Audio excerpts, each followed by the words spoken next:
Hello and welcome to the Media Podcast. I'm Matt Deegan. On the show this week, will it be the podcast election? As broadcasters begin to announce their lineups, what will Ofcom do about Nigel Farage? Also on the programme, we're in Bristol for the Creative Cities Convention and hear reasons to be cheerful from broadcaster David Olusoga and Screenskill's Laura Mansfield. All that plus changes at Virgin Radio, while Channel 4 is thinking beyond England, and in the media quiz, it's American imports and exports. That's all to come in this edition of the Media Podcast.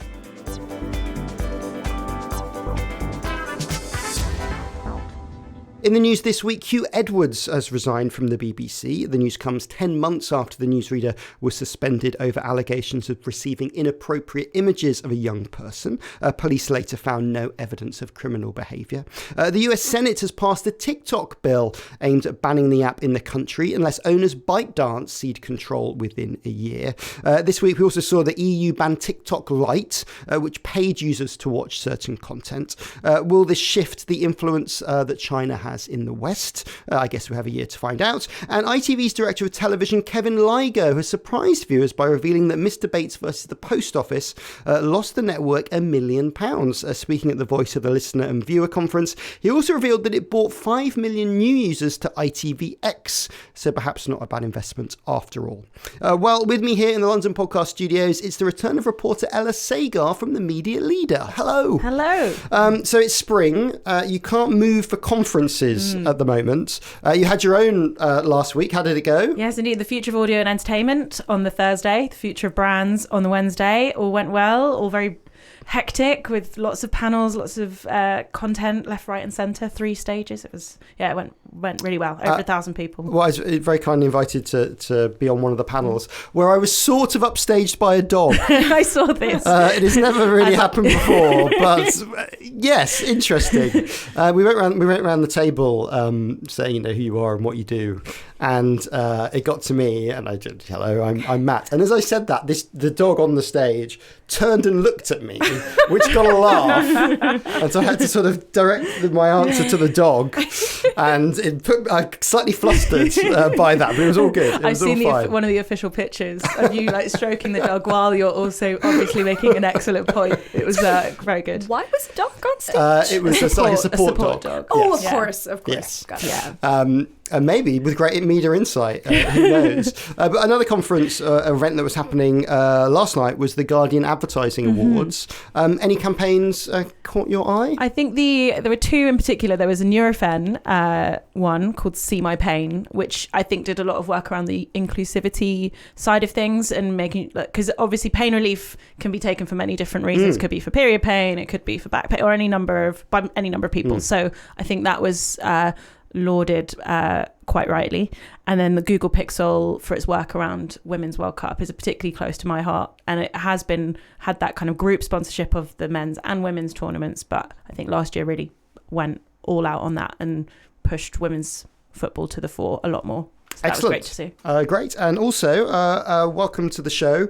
For the first time, it's freelance journalist, London correspondent for The Ankler, and chair of the Broadcasting Press Guild, Manori Ravindran. Hello. Hello, thank you. Welcome to the show. It's lovely to see you. Tell us about The Ankler, if people don't know. So The Ankler is sort of set up as kind of a sharp-edged alternative trade to the Hollywood trades, of course, where I worked for a number of years. I was international editor at Variety, based in London, obviously. And The Ankler is a little bit, I guess if you sign up, you're not really going to get that rat-a-tat sort of blast of news like every 30 seconds, and which I was very familiar with sending out. It's a bit more focused on opinion, analysis, and that sort of thing. It's more spaced out, really. I mean, I write a column that goes out basically once a week.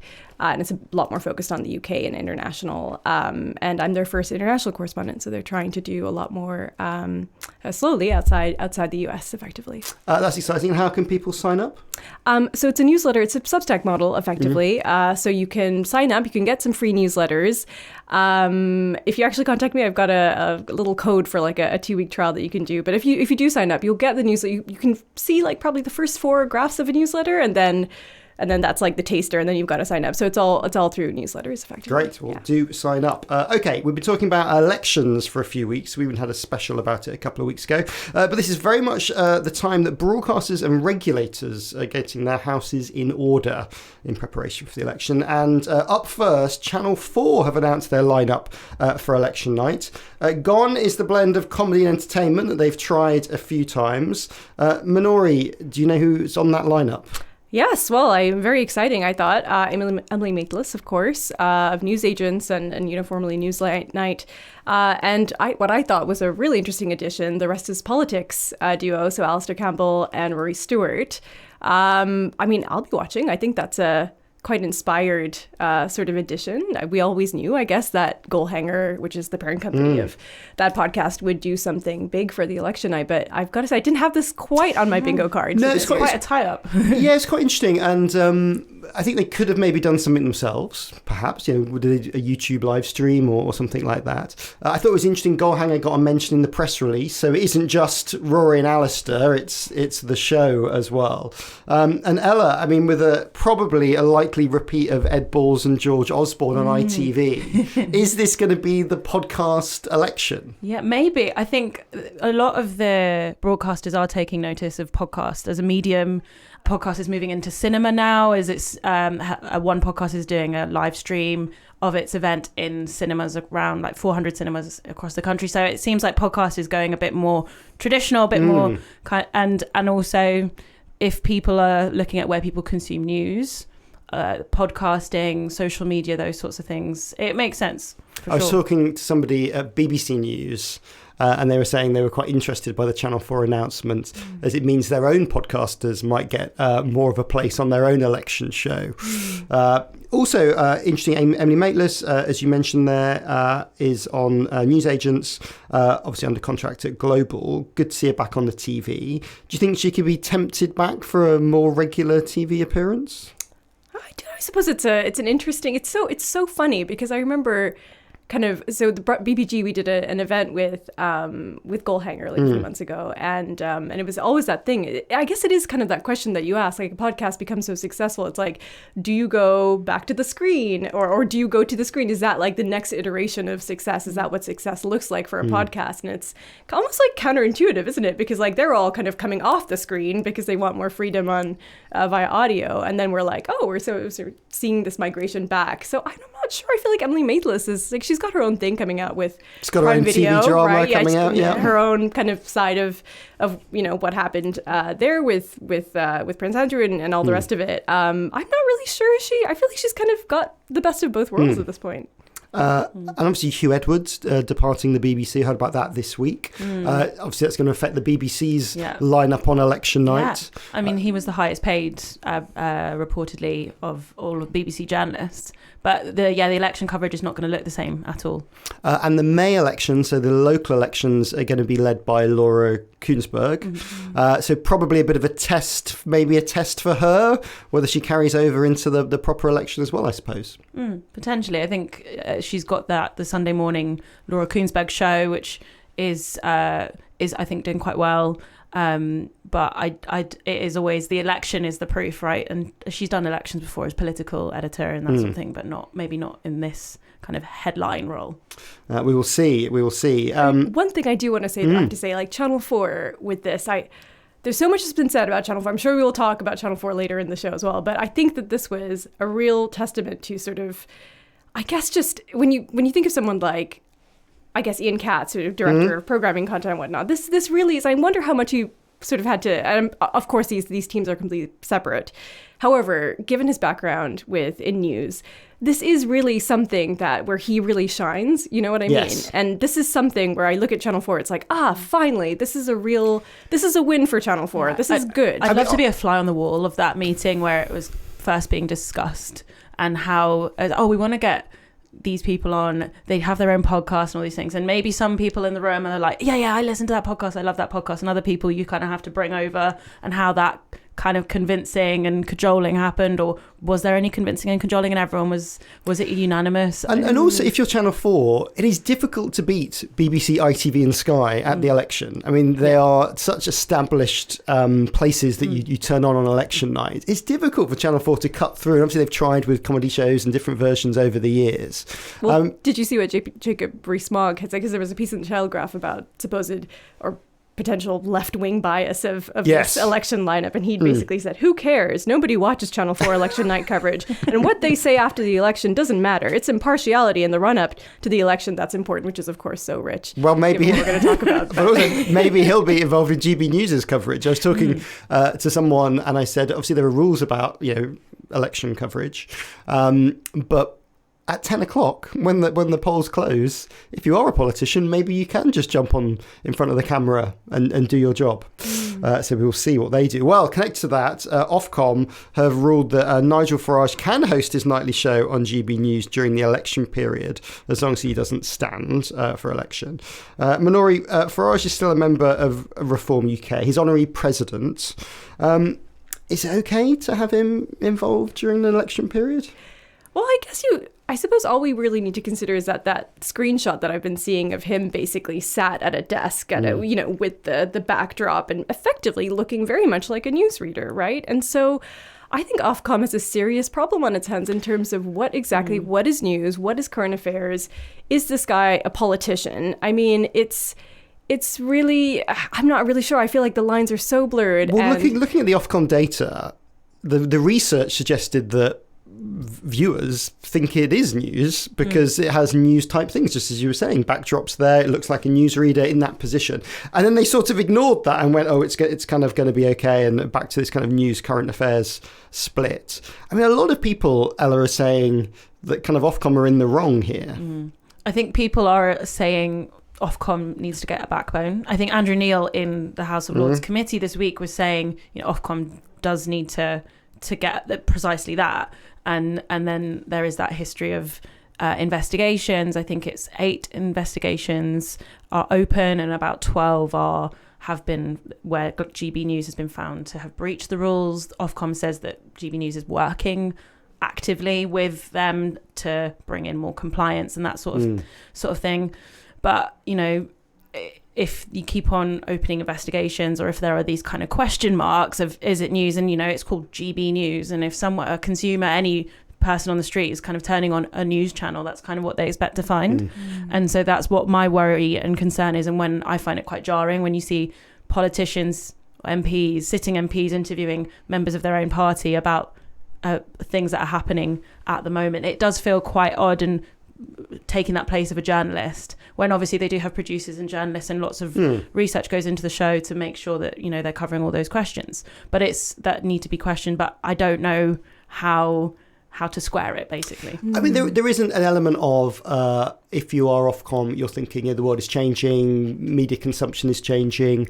It is sort of within the rules. It's a little bit of a reading of the rules. Or maybe Ofcom just being a bit more actually progressive on this issue than established media folk who are maybe used to some older rules. Well, I mean, absolutely. In some ways, we've seen the real appetite for sort of opinion-led programming and news, right? I mean, that's why these podcasts are so popular, and why places like I remember John Riley at Sky News basically saying, oh, actually we do need more of this. People are hungry for analysis and opinion. They want to know what's really going on, and so there is that appetite, but you really have to balance it. And I agree with you, Ella, like it's very confusing, completely incongruous when you sort of see people side by side. And I actually remember seeing an image and being like, wait, who's interviewing who? Because it's confusing, right? And it's also, I don't know, I just feel as though with kind of what's going on, it's just, there's almost it's like Stuart Purvis was saying, right? There's almost like two standards really in terms of impartiality, and you're really kind of seeing that play out now, where it's one set of rules for the PSBs, and then basically Ofcom saying, oh, well, these guys, audience expectations are different, the size is different, so they can play by another set of rules. Well, it's not all good news at GB News, because this week they announced redundancies. 40 jobs are to go. This comes, as mentioned, Andrew Neil told a House of Lords Select Committee that the station is sort of unsustainable. But Ella, is it unsustainable if some dudes want to keep spending some money on it? then it'll carry on. I mean, that's the question, where how much more money can they put into it? I mean, it was always kind of compared or alongside Talk TV, which has gone online only, and that obviously has News UK behind it, and lots, presumably, like a bit more, it's kind of tied to other media properties. And I think when GB News started, I was actually at journalism school at the time, and we had someone come in and speak to us, and it had launched 3 days previously, and she was talking to us about what it was like launching a TV station. Very exciting. And it was wanting to speak outside of London to more people, and that kind of proposition. There was obviously the where it was going to sit politically, but it does depend on where the funding comes from and when the taps get turned off. Right, now this week saw the annual Creative Cities Convention. This is an event for the media industry to celebrate creatives outside of London, and this year it was in Bristol. We were there, and we'll share a few of the interviews and insights we gleaned in a moment, but a couple of stories to talk about first. Alex Mann told delegates that Channel 4 will start making shows outside of England. It's currently around 9%. Do we know where they want to get to? I'm not entirely sure on that one, but I know that a lot of the, BBC studios that has a big international focus with BritBox, for example. So you wonder if, in the context of that Channel 4 is wanting to move into that direction.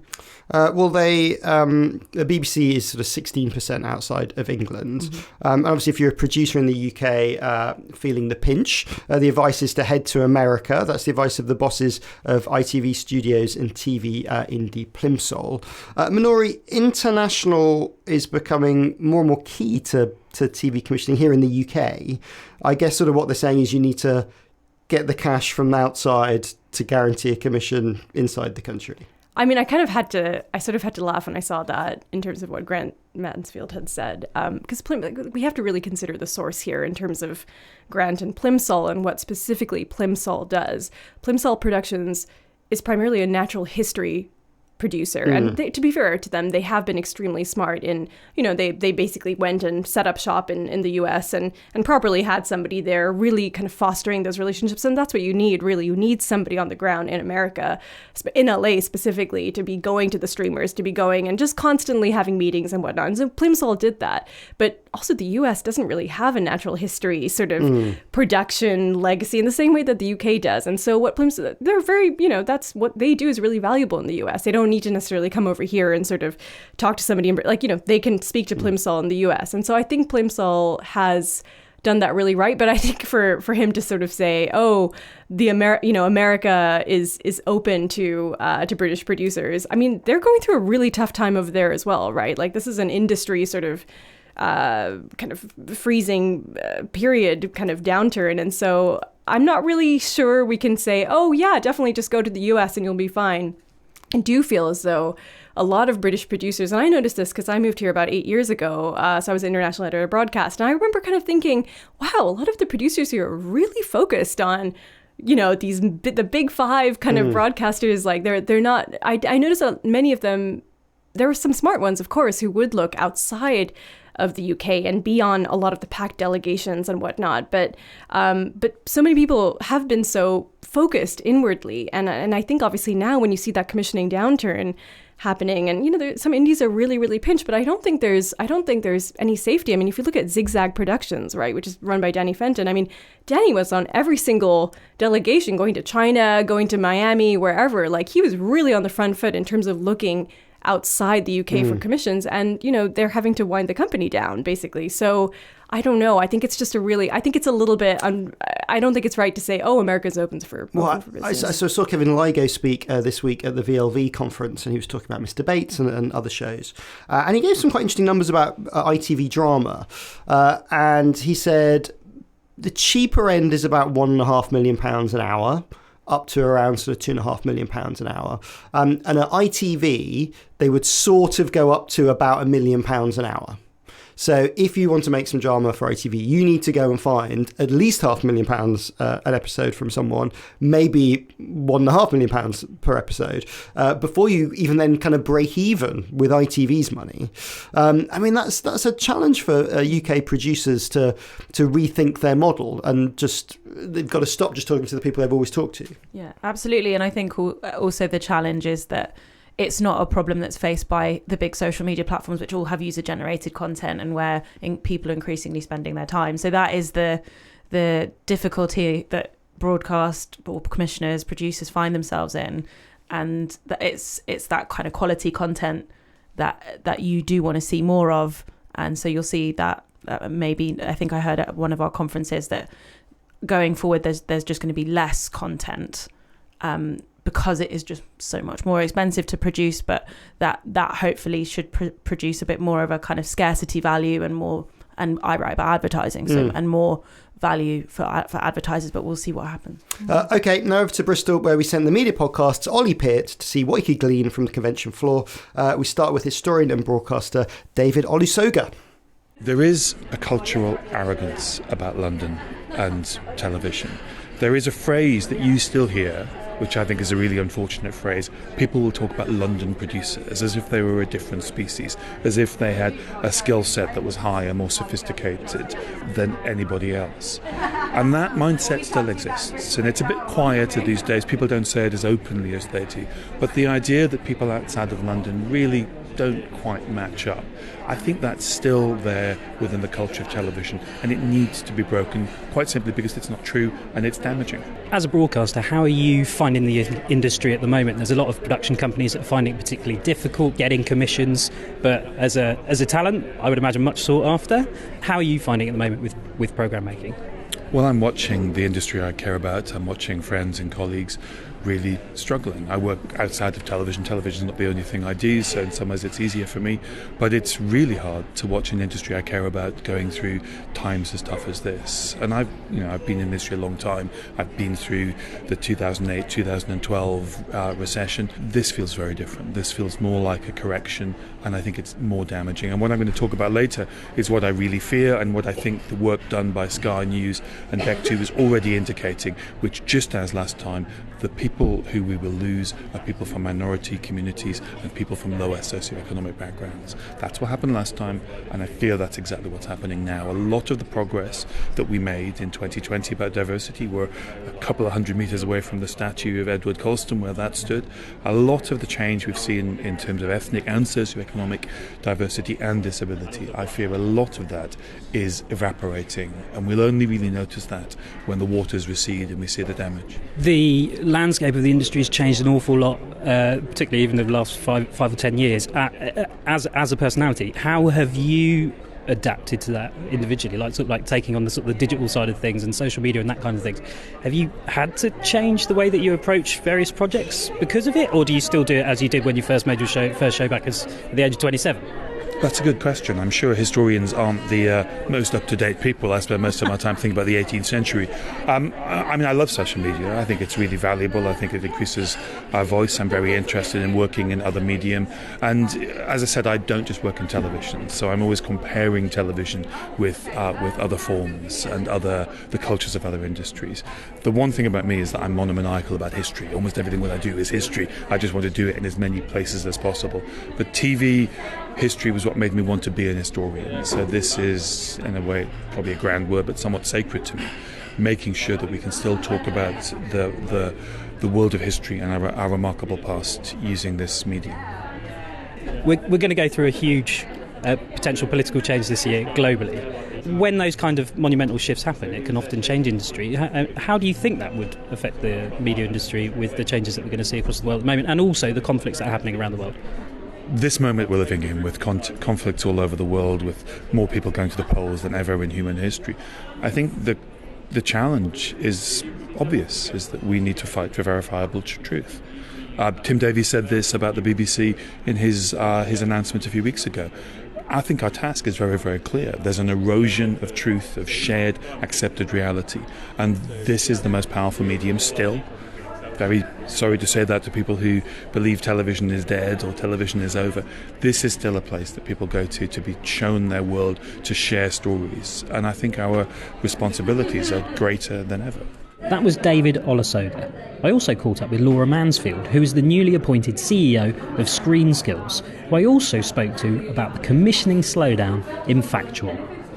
I think the thing is that there are always opportunities and there are always challenges. So, I've been working in this industry for 30 years and we've seen real ups and downs and sideways, and it's really constantly changing. So we have a landscape right now where at this moment precisely I think there are some really quite extreme challenges in unscripted, but there are some really huge opportunities in scripted. But even within that there are pockets of development and real pockets of exciting growth.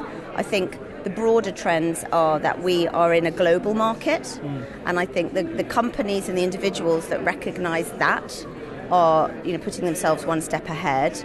But it is a very, very tough time, and it's not universally tough. So I think our job as an industry is to look at where are the areas where support's really needed, and how do we, for example, in the areas of diversity and inclusion, make sure that, or try and make sure that the real positive gains that have been happening over the past few years, that it's not a case of one step forward, two steps back, that we can try and support that ongoing progress and help people understand where there are opportunities, how they might be able to skill up, how they might be able to build personal resourcefulness. But fundamentally you need to have it all together. It's all very well someone, training on its own isn't going to do anything. Yeah. This is about jobs, this is about learning how to create opportunities. Becoming a freelancer is in a way starting to regard yourself as your own micro business. And that's a mindset shift necessarily, in terms of thinking about getting a job is as much of a job as doing the job. Yeah. So equipping people with those kind of resourceful skills is very useful, whatever climate we're in and however much things change and evolve. Well, just back on the diversity and inclusion, actually, because traditionally it's been an industry where, not always and not exclusively, but where to get into it you have either had to go and do some kind of internship, unpaid often, bank of mum and dad. We've heard these stories. They're in the industry, left, right and centre. I know there have been inroads in trying to change that, but what has changed, or what are you hoping to change to reach those people that might not have previously had those opportunities within the industry? I really do feel I think a lot has changed, and I think there's a lot of will and a lot of want to continue to change things. And I think first of all it's about articulating the problem, and it's not just ethnic minority diversity, it's also class diversity is a big problem. So first of all it's about labelling it. Second of all it's about doing something about it and recognising that, for example, pathways like apprenticeships offer really meaningful, much broader access than the sort of traditional who do you know, pick up the phone. It's also about things like broader recruitment processes, and that's where I go back to leadership and management. Is actually the more that people know how to, they should advertise, building beyond kind of closed networks to openly advertising, understanding how to structure an interview fairly to give someone who might not look like you the best chance of progressing. So it's a whole suite of different things and different interventions. Certainly in terms of Screenskills, in terms of what we're doing now across the funds, we offer a whole range of progression programs like Trainee Finder, where people who might not come from those traditional backgrounds are offered pathways into the industry, and those are paid. So that's a really important thing.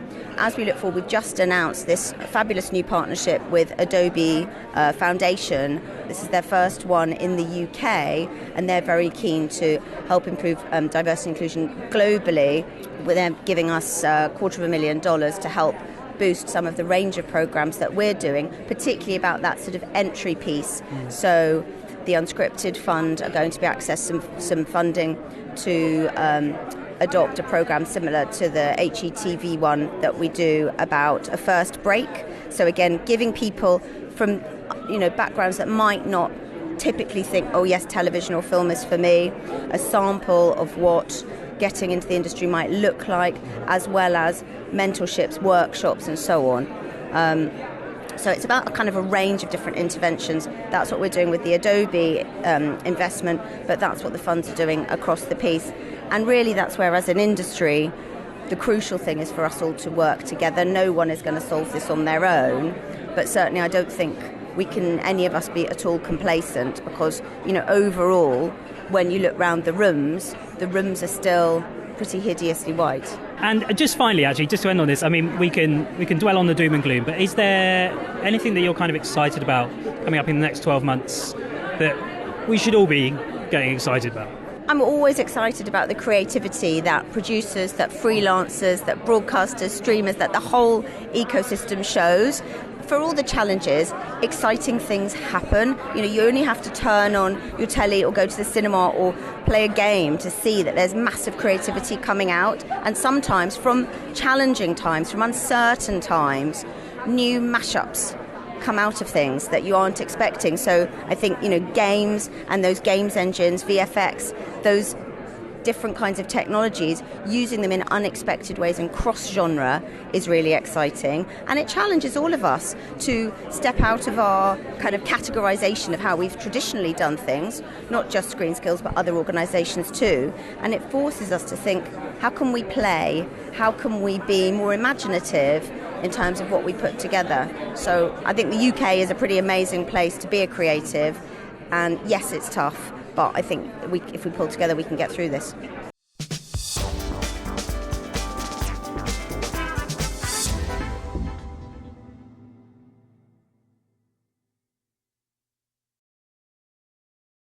Thanks to Laura Mansfield and David Olusoga. There's even more chat from the event, which we've put up over on our Patreon. It's a great way to support the show, which we make every week, totally independently. If you appreciate us going outside of the M25, for example, maybe thirst the cost of a train ticket, single or return, up to you. Just head to patreon.com/mediapod. That's patreon.com/mediapod. Right, so we'll be back with some radio changes after this. So, retrospectors, what historical events are we ticking off on this week's run of Today in History? Well, Monday is the anniversary of the day Roger first published his famous Thesaurus. Then on Tuesday we say happy birthday, Mr. Potato Head. On Wednesday, the extraordinary stories of the child soldiers who fought in the American Civil War. On Thursday, how King James changed the word of God. And on Friday, what did spam emails look like in 1978? We discuss this and more on Today in History with the Retrospectors. 10 minutes every weekday, wherever you get your podcasts. Welcome back. Manori and Ella are back to round up a couple of radio stories. Some changes at Radio 2 challenger Boom Radio, who've announced some schedule changes and a new ad campaign. Ella, what are they up to? So Boom Radio, I think, is such an amazing proposition. They started out just over 2 years ago, and it was a radio station started by boomers for boomers. And I was speaking to Phil Riley, actually, the CEO. And so they're launching a big new marketing campaign, big TV campaign. It's their largest ever marketing campaign, about £500,000. TV, out of home. Which is a lot of money for a startup. Which is a lot of money for a startup. And I was saying this, asking, so why such a big marketing push now? And also bringing Joe Brand into the fold as well as a presenter. And Phil Riley told me, he was like, well, we do, when we're making a profit, we want to reinvest all of that into marketing. But this year in particular, we've now got to a big enough size and we've got enough money in the bank that we can actually put more, I think his words were, more effort and more money into marketing and really push that forward. They spent, I think, the whole of most of Q1 kind of preparing the TV ad. And so I think the fact that they can keep that campaign going for 2 months as well is really a sign that they are wanting to keep growing their audience. And they are aware that BBC are launching a spin-off radio station that is partially aimed at their target audience. But I think Phil Riley described that as, that's a battle for another day. We're just, yeah. Well, it's a really nice piece of creative. The TV ad is a lady, a kind of target audience, a listener talking about going to a Beatles concert for the first time, and they have found video and imagery of her at that concert. Yeah. And it's lovely, and it really does position them exactly where they need to be. Also, what's interesting is they're moving some of their spend. They have done some TV in the past, kind of more on the kind of ITV3 ends of things, but they're putting some spots on ITV1 as well. Yeah, for the first time. Yeah, it's quite a leap to do all of that. Yeah, and they're doing quite a few different channels as well, a bit of a mix, and going after some areas where they might have certain music stations or history stations, that sort of thing, heritage stations that do that kind of content. So and I think the media was planned by Media Lab, and so I found that quite interesting to find out where they're placing those ads. And yeah, the creative, again, we don't really talk about the creative on my side of things, but I really loved it. And it was also, her kind of Beatles concert as a teenager, and it was the listener really at the heart of it, which I think sometimes can get a bit lost when you're talking. You are still talking one-on-one when you're radio most of the time, and that was really captured. And it definitely does that. I was talking to Phil a little while ago, and he has an interesting background because he set up Heart originally and Galaxy, and he relaunched LBC. So very sort of solid radio experience. And I said, what's the difference between running those big brands of the past and now running this one, and particularly on marketing? And he was saying sort of old days, you do a TV ad and it's sort of on ITV or maybe a bit of Channel 4. It's very, very expensive. You can't be particularly that targeted other than some shows. Whereas now you can be, picking those channels that you were talking about. They do quite a lot of social media advertising. You kind of think 60 plus is really social media, but a lot of people on Facebook. Yeah, that's what you said. Very targetable.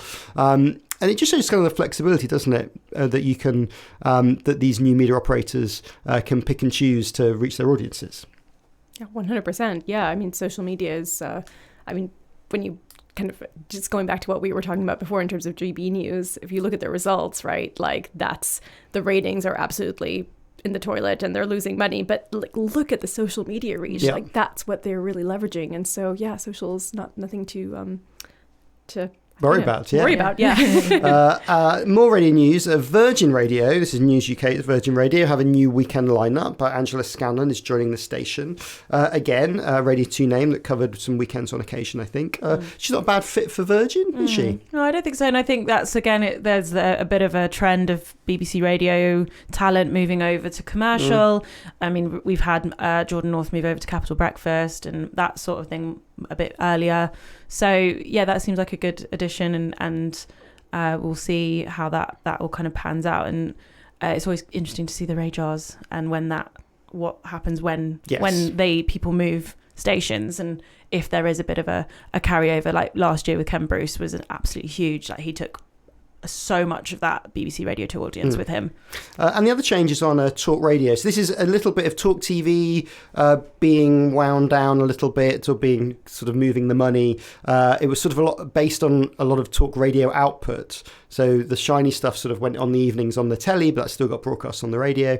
And now the radio station has had to reorient itself a little bit and cope with that change. So we're seeing Vanessa Feltz leave, and I imagine she was probably quite an expensive person on Talk Radio, Talk TV, and they've rejigged the lineup.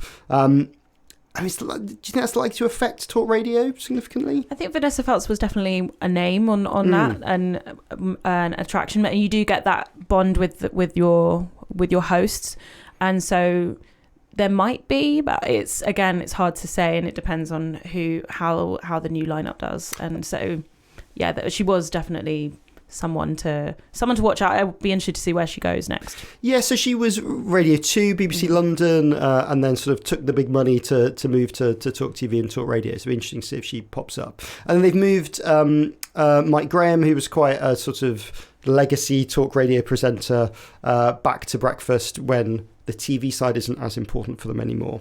And he's maybe not a TV face, but can do a decent job on the radio. So we'll see how that does. But a lot of changes, and also quite a lot of changes for them over the last year. I mean, radio works really well when you've got kind of heritage and familiarity. If you kind of move away from that, listeners don't really like it. I think, isn't that a challenge, Manori, for lots of things, where you've got to kind of reach consumers, they've got to really understand your brand, really understand what you're doing, because they've got a lot of other choices. 100%. I mean, brand is completely is everything right now, and people, I think that's really the problem. You see a lot of streamers launching where it's these amorphous sort of brand, anything, you see the slate effectively, and that could be easily sit on something else. You see a Paramount Plus show and it's like, oh, what's the difference between this and something on Netflix or Prime Video or whatever it is? And so I think right now for anyone, any sort of new player or new startup, whatever it is, brand is just paramount. Sorry, but brand is paramount. Especially for Paramount Plus. Right, time for the media quiz, which apparently is David Olusoga's favourite part of the show. So especially for him, here we go. This week it's entitled Coming to America. This is the game where you try to deduce the British format or talent that is coming to America from my cryptic question. And it says here generic American accent. I'm not doing a generic one. We've got a real North American accent here. There you go. Okay, here we go. Right. So buzz in with your name if you know the answer. So Ella, you will say. Ella. And Manori, you will say. Manori. Let's play Coming to America. So question number 1. Which spin-off format is Anthony Scaramucci hosting for America? Manori. Correct. You don't have to put your hand up. Okay, right. Sorry. Good. What's the answer? Rest is Politics, US. This is, yes, The Rest of Politics US is the Goalhanger production. They've been looking for the right talent for a while, it seems. Do you think he's going to be the right fit? I think he will, Him actually. and Katty Kay, who's the kind of BBC North America That's correspondent. right. Yeah, the mooch. I mean, I have to say, I remember Tony telling me about this a little while ago, and I had a little bit of an inside track on this. However, I know that the mooches...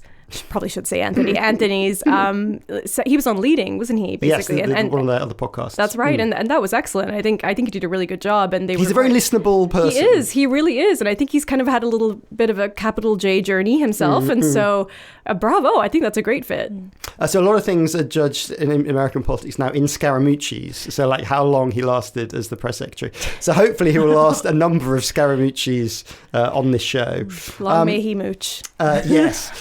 And do you think, Ella, this has got the chance to be as strong as Rest is Politics UK? I think it is one of the tough things where the UK Rest is Politics is so well loved amongst so many people that it will be a tough act to follow. I do think it does remind me of, how Pod Save the US, Crooked Media moved over, Pod Save the UK. Oh, okay, they've got Nish Kumar, they've got Coco Khan, comedian and Guardian journalist respectively. How's that going to do? And I think it is that it's sometimes a bit of a slow burn, and sometimes it's like a huge spike in like, oh yeah, let's all. I think for this one, I think he'll bring that kind of fireworks. I don't think there won't be a boring episode for sure. I think quite often some of these podcasts work where there's real expertise. And if you listen to The Rest is Politics UK, both of them have good experience. And you see, when I met this president or when I was in China, which is better, I think, often than just having commentators go, what about China this week? And he obviously has a lot of connection with the Republican Party in the US.